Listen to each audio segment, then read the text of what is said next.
Bienvenidos a Traditional Quito, soy su servidor Santiago Villarreal y hoy les traigo una serie de programas muy especiales, pues conoceremos mucho más detrás de la historia de la vida admirable de la Madre Mariana de Jesús Torres y Berriochoa, la Santísima Virgen María del Buen Suceso de la Purificación o Candelaria, el Monasterio de la Inmaculada Concepción de Quito y el autor de este sumario, de este resumen en 3 tomos que se han escrito, el Padre Manuel Sousa Pereira, autor de la vida admirable de la Madre Mariana de Jesús Torres y Berriochoa.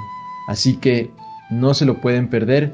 Vamos a empezar con una oración antes de comenzar, con un Ave María en latín, y ya nos entraremos con Carlos Guerrero, este grandioso historiador, para que nos cuente toda la información que ha investigado y aprendido durante los últimos años. Bienvenido, Carlos, y muchas gracias por estar aquí. Muchas gracias, Santiago, por invitarme a tu programa y un saludo a todos tus seguidores. Muchísimas gracias. In nomine Patris et Filii et Spiritus Sancti. Amén. Amén. Ave Maria, gratia plena, Dominus tecum, benedicta tu in mulieribus, et benedictus fructus ventris tui, Iesus. Santa Maria, Mater Dei, ora pro nobis peccatoribus, nunc et in hora mortis nostre. Amén. In nomine Patris et Filii et Spiritus Sancti. Amén.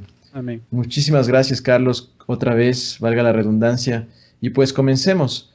Primero quisiera decirte si existen documentos sobre la existencia de la Madre Mariana en España. ¿Tienes algún conocimiento si es que se rescató algún documento luego de que, como sabemos, donde ella vivía, se quemó la iglesia donde fue bautizada, ¿no? Entonces, ¿tú sabes si se ha descubierto algún documento?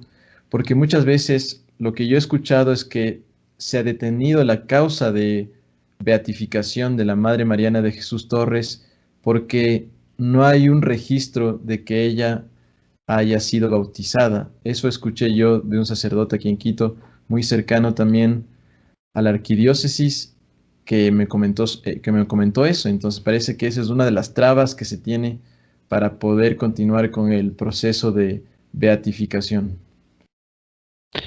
Sí, bueno, si dices pruebas directas primigenias, no, pero sí hay secundarias que se aproximan. Hay un escritor que se llama Diego do Campo, que escribió un libro voluminoso que se llama Relaciones Geográficas de las Indias Occidentales.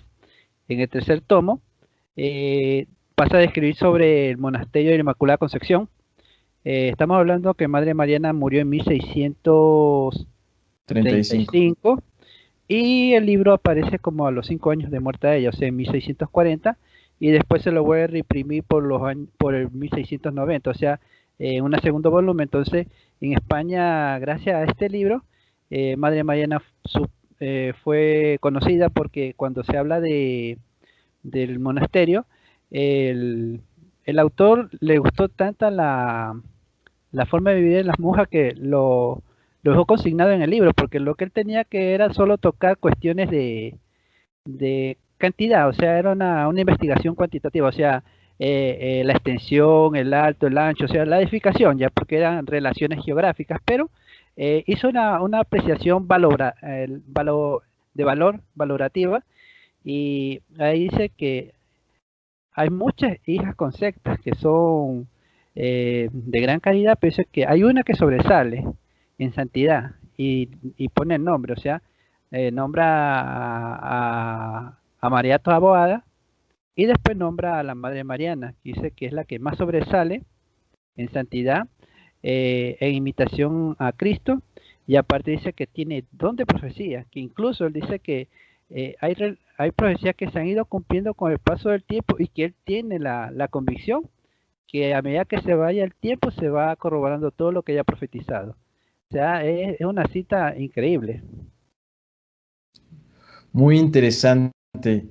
Ya hablando sobre el monasterio de la Inmaculada Concepción, conocemos que el monasterio ha recibido muchísimas modificaciones, y una pregunta que se me viene a la mente es, ¿por qué las madres han permitido que se creen locales, especialmente en la calle Chile, ¿no? Si es que tú no me corriges.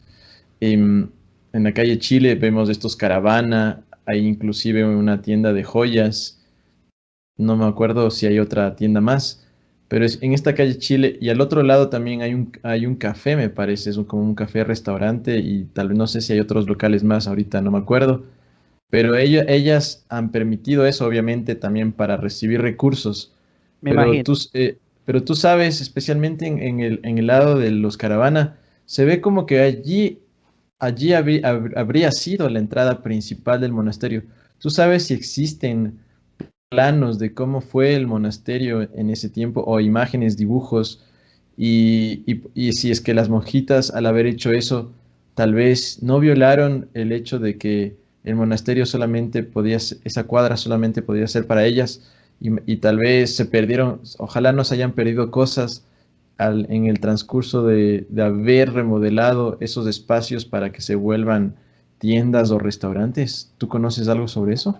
Claro, sí, tienes razón. El monasterio, al parecer, cuando salió en su estado primigenio, era más extenso. Creo que incluso abarcaba cierta extensión también llegando al palacio presidencial, o sea, de Candorelecc.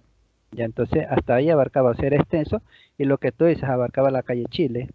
Ya entonces fue modificándose. Sí, sí hay un libro que te habla sobre eso.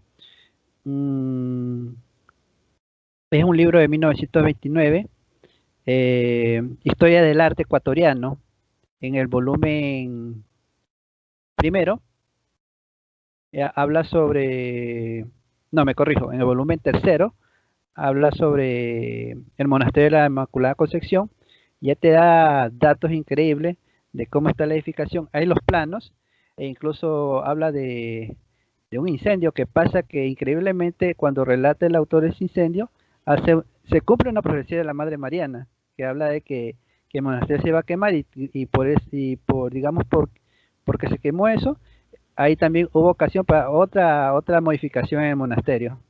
Ya son cosas como dijo Docampo, que con el paso del tiempo se verá verificada las profecías de Madre Mariana. Muy interesante. Ok, continuemos. Entonces, ¿tú crees que realmente, si tú también te has fijado cuando has venido a Quito, que la entrada del monasterio sea por la calle Chile?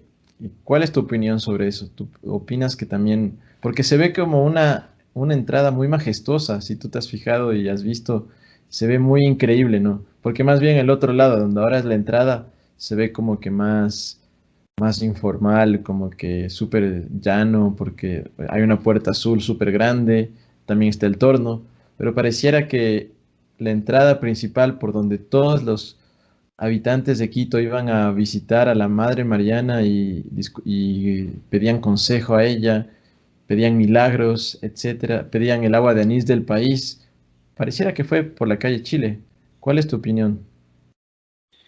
Bueno, mi opinión, creo que una vez, no me acuerdo si lo leí o lo escuché a alguien, que el recinto que queda ahí pequeño es, digamos, el lugar primigenio, o sea, digamos, es como el centro y el corazón del propio monasterio, o sea, pudo haber perdido toda la extensión que tenía antes, pero digamos, lo importante es que quedara ese núcleo ahí, porque te cuento que es importante que el monasterio, porque o sea, realmente la gente hicieron el monasterio, pero creo que en la mentalidad del pueblo eso era por el momento. En cambio, la voluntad de la Virgen es que permanezca ahí siempre.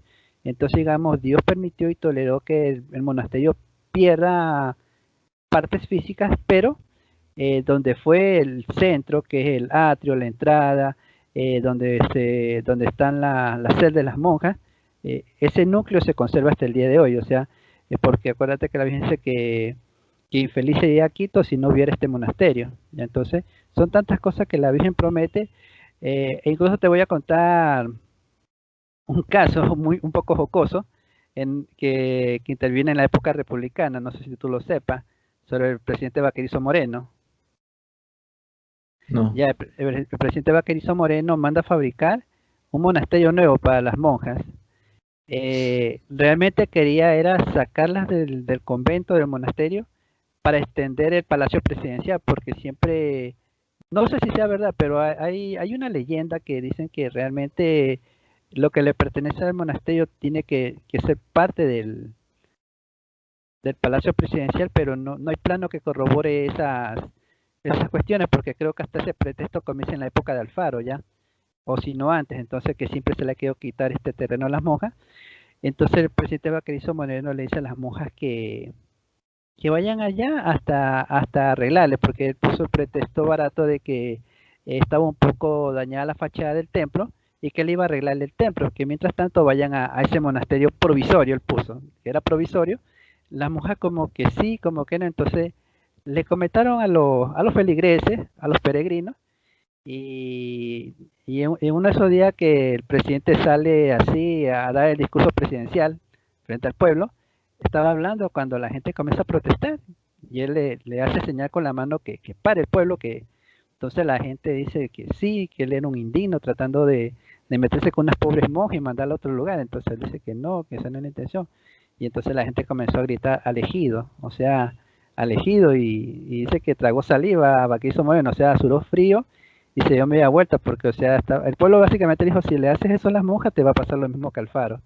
Y entonces Baquerizo Moreno le dijo a las monjas que se queden ahí, o sea, que no se muevan. O sea, digamos, de esa manera las monjas resistieron un engaño que podía haberles hecho perder su territorio físico, que como te digo, la Virgen no dice que no lo pueden perder. Muy interesante. Am, entonces, para entender bien, eso significa que tal vez el monasterio era mucho más grande, no sé si hacia el Palacio de Carondelet o tal vez la parte de la vicepresidencia o hacia la calle Mejía, más allá de la calle Mejía o más arriba Yo creo de que la por los, calle. yo creo que por los cuatro costados estaba más amplio, sino que como te digo, o sea, Mm, lo que ves actualmente es el corazón, el núcleo, y eso creo que es lo que la Virgen le ha permitido que la monja, es como un ejemplo, es cuando hay personas que me dicen, García Moreno consagró el Ecuador, pero ¿y la Amazonía que se perdió con la guerra de Perú? Bueno, me imagino que tal vez como esa zona lastimosamente no llegaron a ser totalmente evangelizadas y retiraron a los jesuitas, bueno, Dios permitió que se pierda porque realmente la consagración en cierta manera pueda que les llegue, ¿no?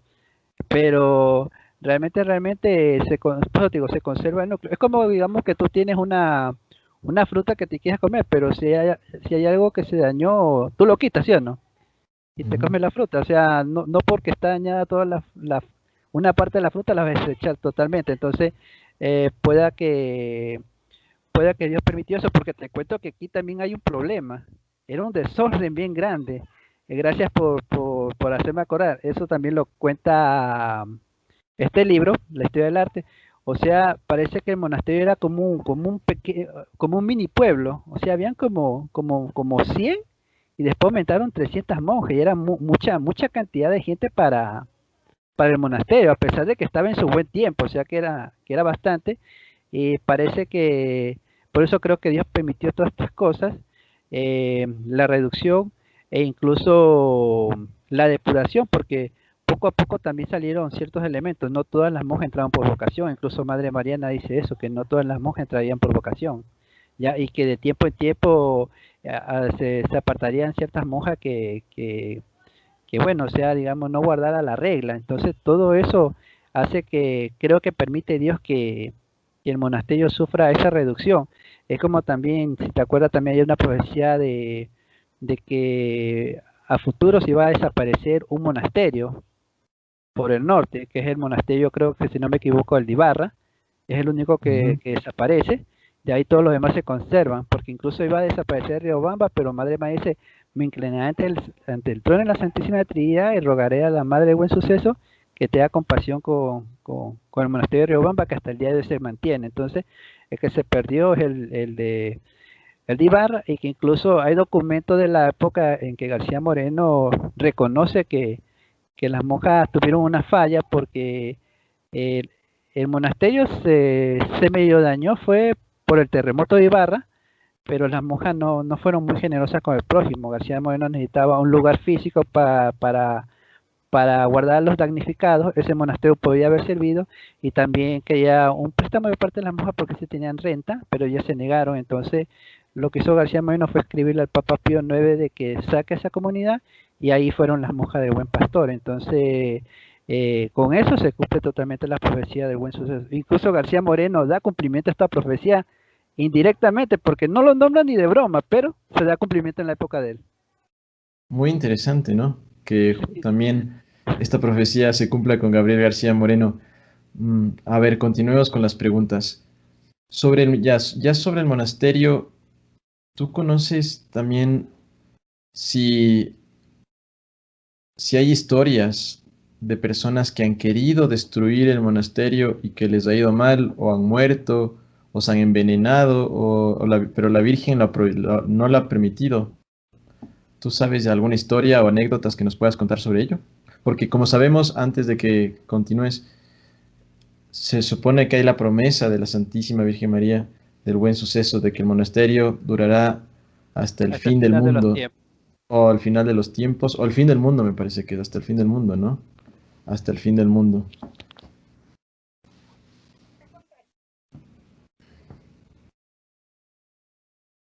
Algo sí, disculpen. La No te pregunta. preocupes, No, no, no, no. sí le puedo quitar eso. Bueno, Ya te- otra vez. Entonces mi pregunta, para continuar, mi pregunta ahora es, ¿tú sabes si existen anécdotas o historias que cuenten cómo la providencia divina ha protegido este monasterio y no ha dejado que se... Otra vez, perdón, voy a repetir. A ver, para continuar entonces, ¿tú qué conoces de historias o anécdotas de personas o instituciones, etcétera, que han intentado destruir o deshacer el monasterio de la Inmaculada Concepción de Quito y no lo han logrado, cumpliéndose así la profecía de que el monasterio iba a durar, si es que yo no me equivoco en este momento, hasta el fin del mundo, ¿no? Sí, hasta el final de los tiempos, exacto. Bueno, te cuento que hay un libro que escribió el padre, me corrijo, Monseñor Luis Cadena, que fue un postulado de la Madre Mariana. Escribió un libro, Mensaje Profético. En ese libro, un libro pequeño, por lo mínimo creo que te cuenta como dos o tres anécdotas de lo que tú dices. Mm, bueno, hay un señor que presenta una falsa escritura, y básicamente le dice a la monja que el terreno es de él. Entonces entra con un hacha, o sea, las monjas se asustan porque sinceramente el hombre está loco, o sea, si es posible quiere es matarlas o sacarla del susto, pero que se vaya. Entonces los que la monja van es corriendo hasta dentro del claustro y se encierra en la celda, porque tú sabes bien que la celda es como una cárcel, ¿no? Entonces el señor no puede entrar, estaba molesto, y entonces él dijo que le daba 24 horas a las monjas, que era el día siguiente, así como Dios vive, él se encargará que al día siguiente de echarla, y no le importa darle un hachazo a cualquiera de ellas. Entonces las monjas estaban preocupadas, entonces recurren a Dios y a la Virgen de Buen Suceso que les ayude en este trance, porque en verdad el hombre, o sea, el hombre lo dio como por hecho lo que iba a hacer al día siguiente. Entonces lo malo es que este hombre tenía sirvientes, porque era un hombre hacendado, o sea, de bastante dinero, y los sirvientes le tenían fastidio, odio. Entonces parece que cuando él se durmió, uno de los sirvientes cogió el hacha y le dio el hachazo. No me acuerdo si en la cabeza o en el cuello, pero muere al instante. Entonces no, no pudo hacer nada. O sea, las monjas se quedaron sorprendidas porque vieron en este hecho trágico la señal providencial de que en verdad nadie se puede meter con el monasterio, porque incluso la Virgen dice que si es posible les vendría la muerte, y es verdad, pues o sea, eso se ve en las profecías, que incluso los que quieren hacer daño grande al monasterio, si he de sacar nuevos muros, dice la Virgen, los sacaré, y el que quiera hacer algo morirá. Entonces se ve en esta profecía. Claro, también has escuchado, alguien me comentó, no sé si tú mismo, de que también parece que murió un trabajador en alguna construcción o modificación que querían hacerle al monasterio en el gobierno de algún presidente anterior y que quedó decapitado también este trabajador, le cayó como que algún andamio, alguna cosa de construcción. No sé si has escuchado sobre esa historia. No, pero puede ser posible porque te cuento que las historias son bastantes. O sea, te voy a contar el otro caso. O sea, también vino un señor también, sobre pretexto que tenía una escritura. O sea, como te digo, es un lugar que la gente ha ambicionado y han presentado escrituras falsas para quitarle el terreno a las monjas. O, pues te digo, porque dicen algunos que realmente es un problema que viene desde la época de la colonia, de que parece que, porque antiguamente se medía el trayecto de la ciudad con cordeles, ¿ya? Y parece que la distribución como que confundió los planos entre lo que son los dos lados, la derecha y la izquierda que comparte el monasterio, o sea, lo que es el Palacio Candelaria y lo que tú dijiste, la calle. Entonces, sobre pretexto de eso, la gente decía que no, que el monasterio se estaba llevando parte extra, pero tengo entendido que no, que eran gente ambiciosa que querían quitarle terreno, que a la larga sí quitaron, pero digamos, como te digo, son las partes que Dios permitió que fueran necesarias, porque digamos, estas personas, como te digo, quería era echarlas directamente del monasterio, entonces por eso que viene la intervención directa, ¿ya? Es como otro señor que vino con un plano y la Madre Superiora le dice que tenga compasión porque ellas son una simple monja que no le hace daño a nadie. Dijo que no le va a convencer con el discurso de que son unas monjas. Dice que básicamente las trató de vagas, que o sea, salgan de aquí, trabajen. Y entonces él iba con el plano, era increíble ese hombre, todo arrogante, y llega hasta donde estaba la cama una monja toda enferma. Creo que estaba con una tos, estaba con fiebre la monja y dice, ¿dónde está esta monja enferma? Aquí es que se tiene que demoler todo el monasterio y aquí me pertenece lo que es mi propiedad.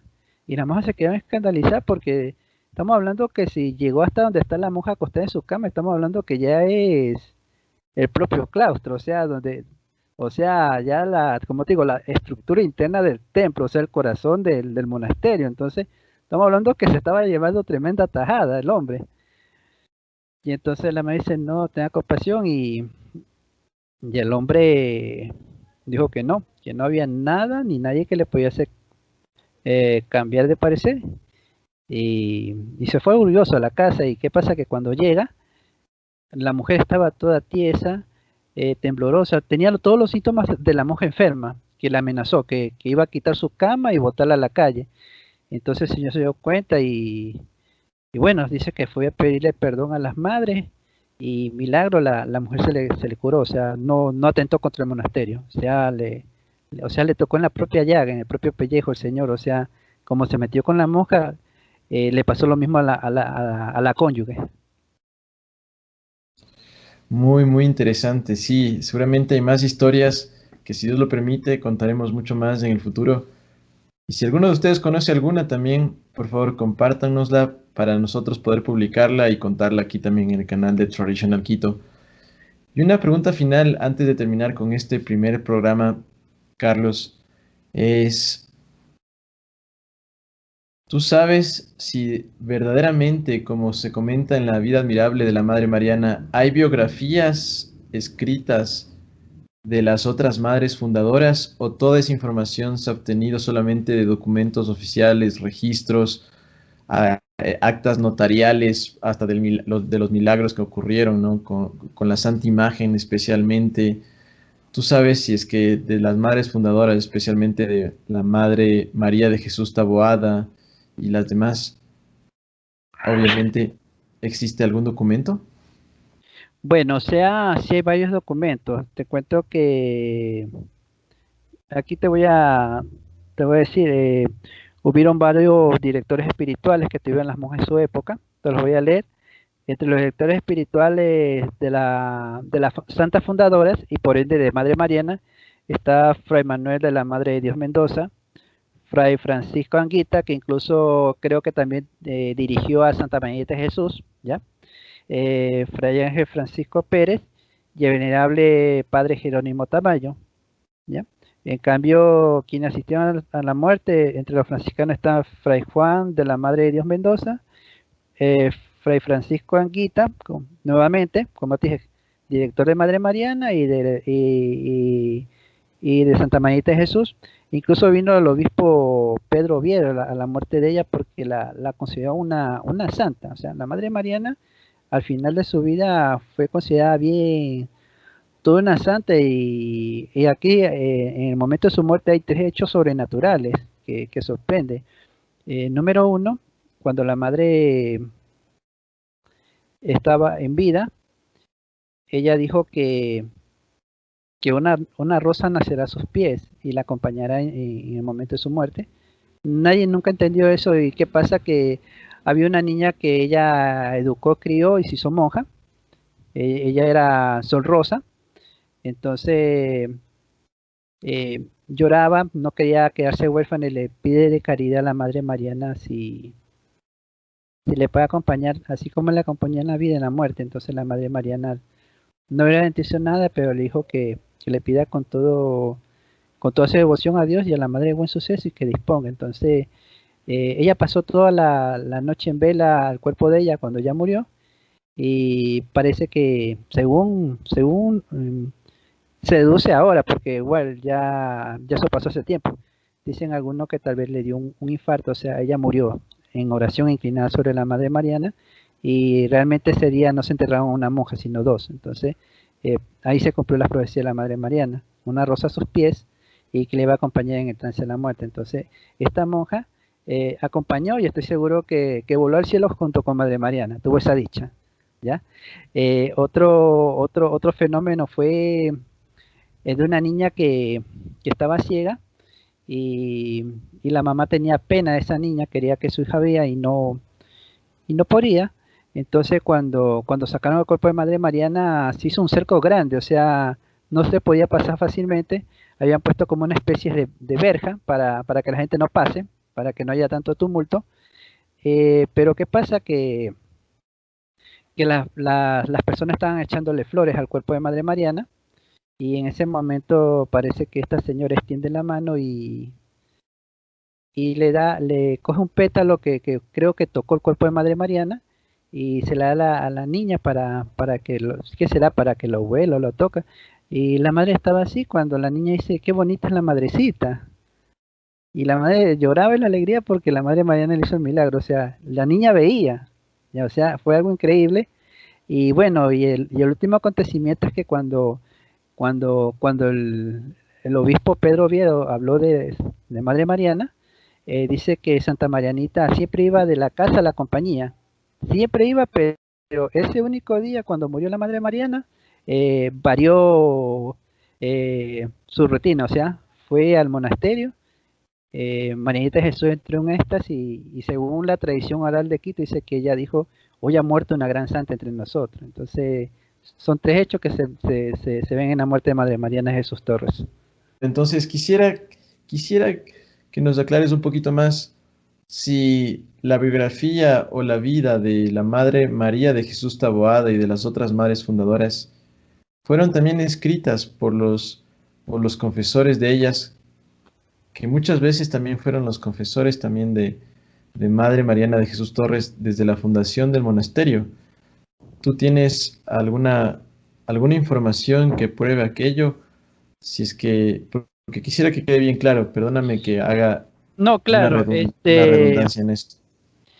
sí, quienes escribieron el cuaderno fueron los que te nombré anteriormente, los padres superiores, y también dentro del cuadernón hay una autobiografía, porque el obispo de Quito en esa época fue Pedro Oviedo, le dio la orden a Madre Mariana de dejar como registro su propia autobiografía. Entonces, dentro del cuadernón está la autobiografía de la Madre Mariana.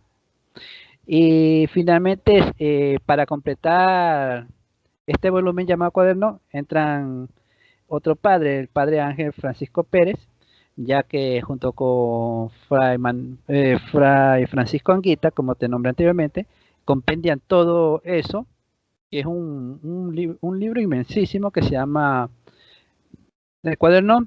Después vendrá otro franciscano, pero estamos hablando ya más adelante, que se llama el padre Alacano Gamboa. Entonces, él escribe un libro, pero realmente la primera obra que te digo que se llama Cuaderno, eso está profetizado en la vida admirable que se va a perder, que iba a estar oculto, o sea, hasta el día de hoy está oculto, no se lo encuentra. Y bueno, según el libro del Buen Suceso dice que solo dos cosas puede hacer que aparezca el cuaderno. Cuando realmente los franciscanos vuelvan a hacer comunidad junto con las madres conceptas, o dos, si el pueblo ecuatoriano hace violencia al cielo con oración y sacrificio, si Dios cree que es meritorio, ha de aparecer el cuadernón. Y bueno, entonces del cuadernón tomó Fray Alacano y Gamboa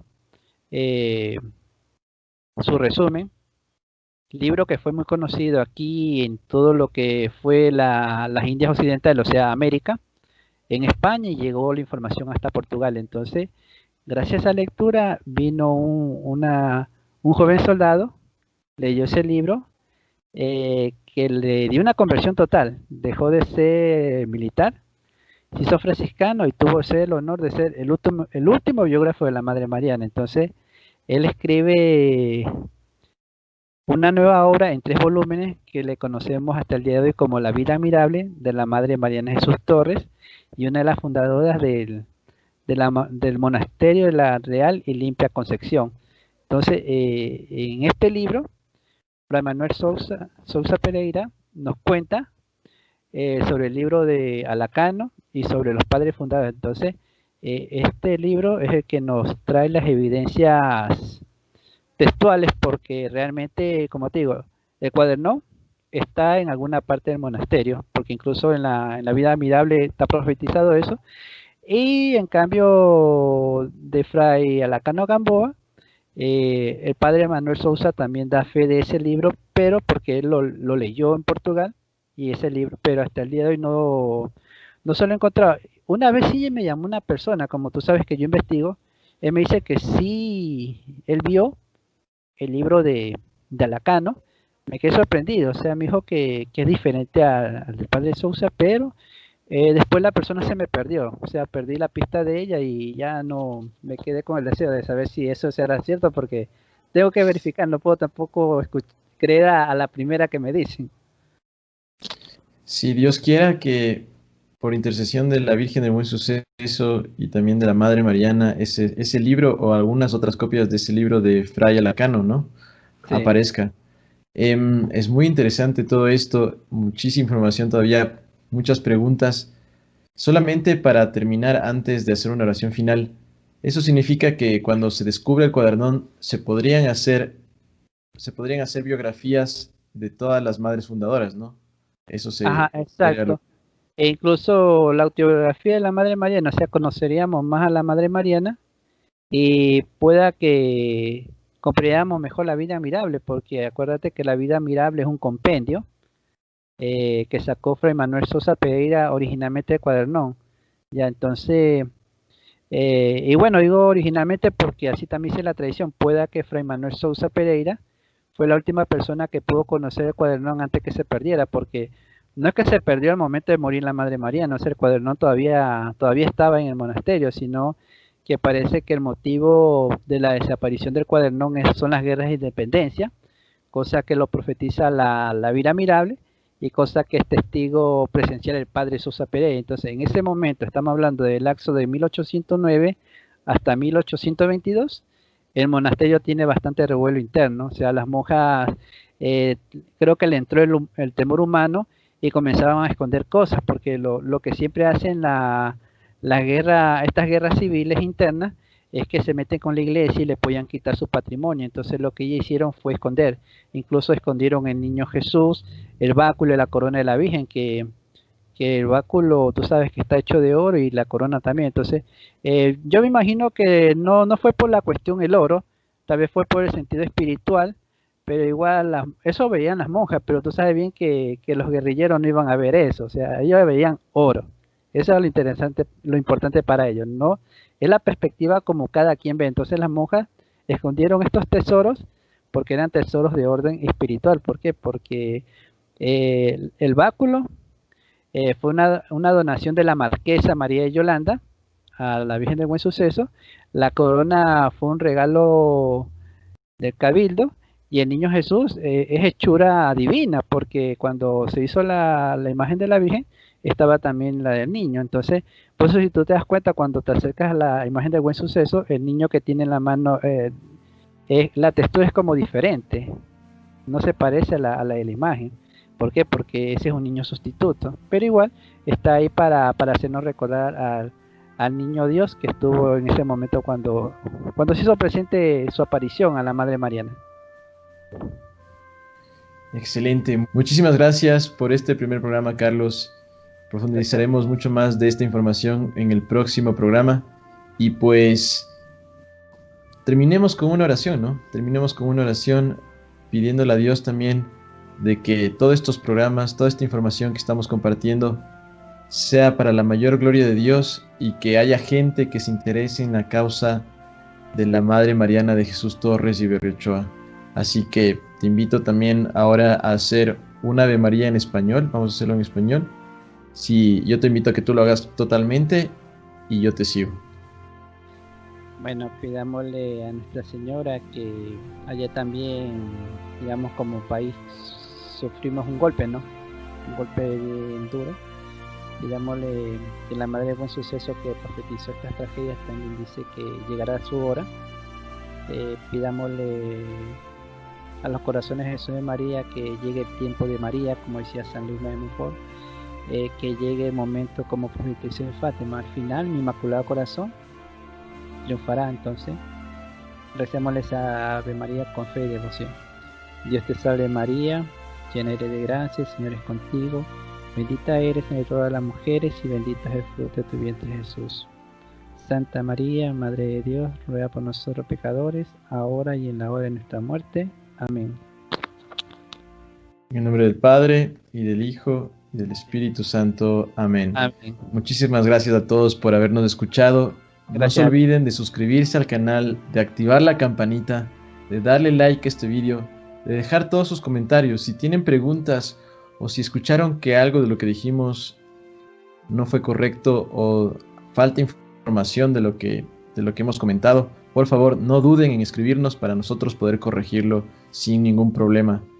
Estoy muy agradecido con Dios y con la Santísima Virgen por este primer programa. Muchísimas gracias, Carlos, y hasta el próximo programa, hasta la próxima oportunidad donde podamos hablar más sobre esta historia increíble que hemos compartido en Traditional Quito. Dios te bendiga y hasta pronto, Carlos. Chao. Hasta pronto, Santiago. Un gusto.